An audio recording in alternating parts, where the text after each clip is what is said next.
Hi, I'm George, the Weather Dad. One word for this weekly planner: hot. Most of us across the country will be extremely hot, temperatures well above normal, with the exception of the Northeast. Once again, you will continue wet and relatively cool, but the rest of us are going to be very much on the hot side. Let's first start with Monday, and you can see here the dark colors ranging all the way up into the Canadian border. The darkest colors down in Texas, Oklahoma, New Mexico. That's where triple-digit heat will be in effect. You can see the Northeast definitely in the yellows, well below normal once again. We're also seeing some cooler temperatures in the Rockies. That's because you're now starting to get some monsoonal showers, and that's going to keep you a little bit cooler there. California, you will be cooking as well. Notice how the dark colors start shifting their way towards the east.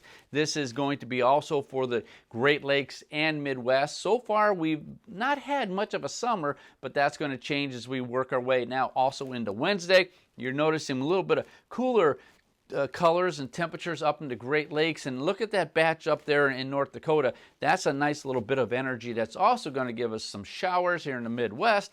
You can see it there developing, but notice the heat still well entrenched around Texas, Oklahoma, Nebraska, Kansas, Arkansas, and most of the Southeast. But notice again, you are looking at some cooler temperatures for the Rockies, and that's certainly not a bad sign there. Notice, though, colors still very warm. There will be some afternoon showers throughout most of the Midwest and part of the plains, mainly for instability showers. That's going to be some afternoon showers because of all that heat and humidity is sticking around. We will kick off a few at that point.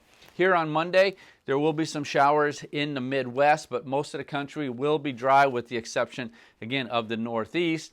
By Tuesday, a little bit of energy there in the high plains. That could be some severe weather. Look out for that. Again, some instability showers there in the Ohio Valley and some more up into the Northeast.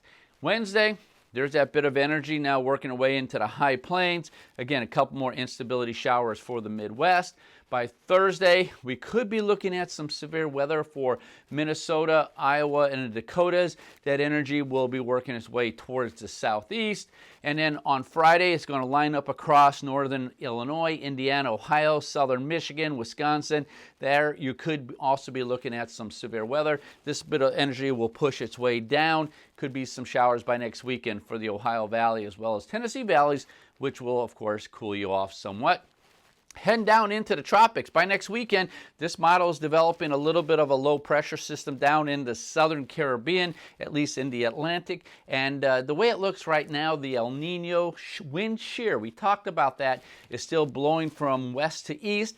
And it looks like as we go into the next week, this system will probably be ripped apart. Other than that, just some disturbed weather out in the Atlantic, and that's not going to bother anybody at this point. So have a nice week, stay cool, and hydrate because the heat will certainly be on. I'll be back on Tuesday with another Weather Classroom. Until then, I'm George, the Weather Dad.